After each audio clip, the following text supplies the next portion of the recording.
Энд өгүүлэх харцгай тэмбэрлэг гихчээр арх уучхаараа хавь ойрныхноо алж чадчих гээд нүгэлтэд агсам тавьдаг нэгэн бөгөөд ямар сайндал энэ аймаар зангаасаа болж ихнэр хүүхэдч байхгүй насаараа гом бие гоцон толгойж яваа юмсанч. Тэрбээр бүсгүй хүнтэй тэр нэгтгэх гэж 3 удаа оролдоод бүтээгүй ач. Түүнтэй яг суухын даваан дээр агсам зангаас нь залхаж халшраад шууд зайгаа барьсан 2-3 чимэгтэй байдаг ажээ. Арцгай тэмбэрлийг согтуу ирж яваа сургаар ах トゥ хамаатан садныхын хүмүүс дор бүрнээс сандарч твддэг юм байх. Тийм учраас тэд тэмбэрлийг өөртөөсөө зайлуулахаар хаах холын баян хушууны эцэс хавцаа хашаа байшин авч өгсөн байгаа юм. Ингэж тэр газрын мухарт ганцаараа суух болсноор ах トゥ нар нь амар тайван амьдрах болжээ. Ингивч сүүлийн үед арцгай тэмбэрлийн агсам зан их эвгүй байдалтай болж иржээ. Тэр нь юу гэвэл өөртөө агсам тавьдаг гаж дон юм байх. Манер арх уугаад хэд согтсон үедээ шүнжэнгөө өөртөө агсам тавиад хончихдаг ажээ. Бүр гэрт нь гадны хүн ороод ирэх вэ гэсэн айтай хаалгаа сайн гэгч түгжиж аваад толиндоо харж сууж байгаад өөртөө агсам тавьж гардаг ач. Түүнийг өөртөө хэрхэн агсам тавьж байгаа гаднаас нь чагнаж цонхоор нь харсан хэд хэдэн хүн үүнийг нотлон ярьсан юм.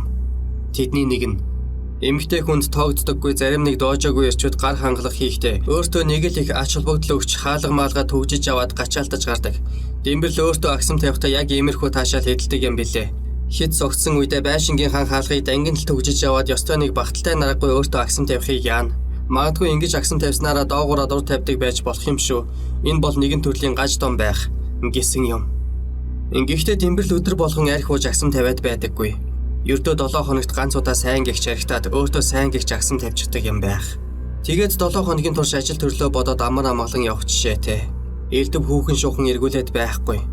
Магадгүй 7 хоногт нэг удаа өөртөө агсам тавихтаа дур ханчихдаг байж болох юм. Өөртөө агсам тавихтаа өөрийгөө толинд хааж суудагдлыг учир байдаг бололтой. Учир нь түүний толинд буусан дүрс эрэгтэй хүний үүрэг гүйцэтгэж харин өөрөө эмэгтэй хүний дүрд хувирчихдаг бололтой. Нэг удаа тэрбээр бүтэн шил арх ганцаараа ууж масуурсныхаа дараа толиныхоо өмнө яг л бүсгүй хүн шиг цомцойн суугаад Дэмбэрл мушаар чи багхан шиг заваарад байгаарай. Чамайг би өөр хүүхэнтэй явахыг чинь харсан шүү.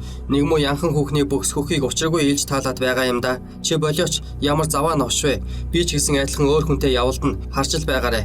Чадахгүй гэж бодож байна уу? Цэвэрхэн цагаан сарайтай өндөр биетэй янзын гоё залуу намайг өдөр болгон эргүүлдэг юм. Даанч би чам шиг муу арцгай новшиг гомдоогоод яхав гэж бодоод байдаг байхгүй юу? Арцгай новшоо алан шүү. Ингээд гараа зангидаж байгаад толио хааг цогчихжээ. Тэгснэ. Өө чи юм уу тойл хаглаад байхдаа яадаг юм бэ? Новш минь чи тойл төлж өгөөрэй. Чамаар заавал төлүүлэндээ. Хэрв тойлыг маань бүтэн болгож өгөхгүй бол цаад муу яхан хүүхний чинь алан шүү. Ингэж ирээд л өөрийгөө занаж зүхээд сүйд болсон байгаа юм. Ингэж занаж зүгсэн нь хэрэг болсон ч юм уу 7 хоногийн дараа тэр гэртээ шин тойл аваад тавьчихжээ. Тэгээд мөн л арх ууж согтуураад өөрийнхөө толин дахь дүрсэнд баахан агсам тавьж байгаад унтсан байна. Энэ удаад харин толио хааг зөхиогүйг бодоход гаж донгоосоо илүү эдийн засагта анхаарал тавьсан бололтой. Аливаа хүн ямар нэг гаж донтой байж болно. Хамгийн гол нь өөрийгөө хохирохгүй байх нь чухал шүү дээ. Гэвч арцгай Дэмбэрл саяхан өөртөө агсам тавихтаа өөрийгөө арай дэндүү хохироож орхижээ. Ихэд согсон тэрбээр өөрийгөө тойлонд хармагцаа. Дэмбэрл новшоо чи сүүлийн үед их дургүй хүргээд байгаа шүү. Одоо бол чамтай зүгээр нэг гоншоноод байхгүй шүү. Олон удаа төвчлээ. Энэ муу байнга л өглөж аншиж байдаг юм гэсэн айтай миний үгийг ерөөсөө ойшоохоо байж ачи. Эвээр яриад болдоггүй юм бол нудрагаар ярина. Ингээд өөрийгөө шанаадад авчээ. Дэгснээ хажуудаа байсан эндүү шүүрч аваад өөрийнхөө толгойроо зохиж гарсан байна. Эндүүний хурц ирмэг түүний духыг ярьж орхисноор Манер цустайгаа холилдоод цус босон нүрээ толинд хараад өөртөө улам агсарч.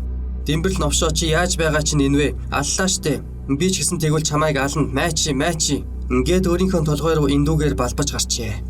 Эцэст нь тэрбээр цагдаараа уцтаад өөрийгөө ирүүлжүүлэхэд бариад өгчихсөн байгаа юм. Цагдаа тэдний гэрт ирээд таныг хэн зодсон юм бэ гэж асуухад цусаа гойжуулсан Дэмбэрл толиндох өөрийнхөө дүрсийг заагаад энэ муу зодсон юм. Энийг арцгай Дэмбэрл гэдэг юм. Дандаа хүнд агсам тавьж байдаг өөдгүй новш байгаа юм. Одоохон барьж аваад 100 хоногт тавиаж чад хийч. Би энэ хулгайчид олон жил дарлуулж байна. Намайг чадал доороо эмэгтэй хүн болохоор бүр дээрлэхэд сурчсан хүн. Одоо цагдаа таныг гараад явмагс энэ намайг дахиад зодно. Тиймээс бушуухан барьж аваад 100 хоногт хийч. Гих зэрэгээр учир нь олдохгүй юм яриад байж. Эдний гэрт зодон босон илэрхий байсан тул эргүүлийн цагдаа ямартайч цусаа гойжуулсан Дэмбэрлийг ирүүлжүүлэх рүү авч явжээ. Тэнд очмогц байцаагч түүнээс таны хэн гэдэг хүн зодсон юм бэ гэж асуухад Дэмбэрл гэдэг хүн зодсон юм. Одоо тэр хүн энд байгаа. Ингэснээ ирүүлжүүлэхийн коридорт байсан толинд өөрийгөө харснаа. Нөгөө Дэмбэрл чинь энэ байна гэж солиорчээ. Цагдаа нар түүний хэд зогтоод солиорлын байдалд орчихж гэж онцлоод ямар ч хэсэн ирүүлжүүлэхээр шийдсэн байна. Маргааш өглөө нь цоо ирүүл болсон хойно байцаагч түүнээс за та өчигдөр Дэмбэрл гэдэг хүний тухай яриад байсан. Тэр хүн таныг зодчихсан юм биз дээ? Дэмбэрл гэдэг тэр хүнээ одоо олж өгөндөө. Ингээд Манер би одоо та нарт өөрөөсөө гадна ямар тэмдэглэлийг олж өгөх юм бэ? Тэмдэглэл гэдэг чинь би өөрөө байна. Уучлаарай. Би өчигдөр согтуудаа өөрийгөө зодчихсан бололтой. Гэхдээ өмнө нь хизээч ингэж өөрийгөө зодож байсангүй. Өчигдөр л арай хэтрүүлчихлээ. Та нар ч гэсэн хаяа бас ингэдэг л биз дээ. Ир усад иймэрхүү юм байх шүү дээ.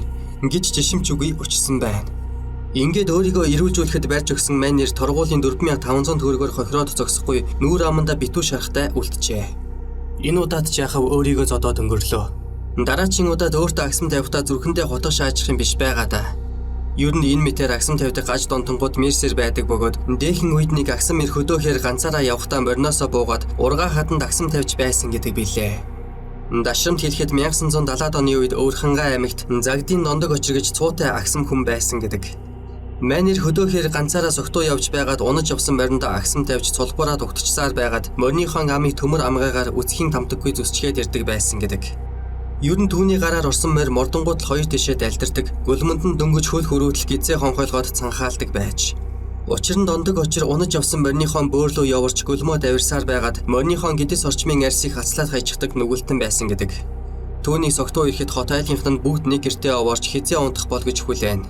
Эхнэр нь түүний согтуу ирэх бараанаар бушуухан хажуу айлаа бараадах жишээтэй. Нэг удаа Дондог очир шал согтуу гэртээ иртэл 5 настай бяцхан хүүгээс нь өөр хинч байсангүй. Гэтэл тэр хүүгээ заамдаж авснаа. Чи миний ширийг хатааж чадах уу? Манай удмынхан ерөн төрөлхийн агсам улс. Чи том болоод яг наад чиг агсам тавьж сурах хэрэгтэй. Агсам тавьдаг хүнээс хүн болгон айж хамаг байдгаа өмнө чинь тавьдаг юм. Аль чи надад нэг агсам тавиадах гэж шаардаж байсан гэдэг.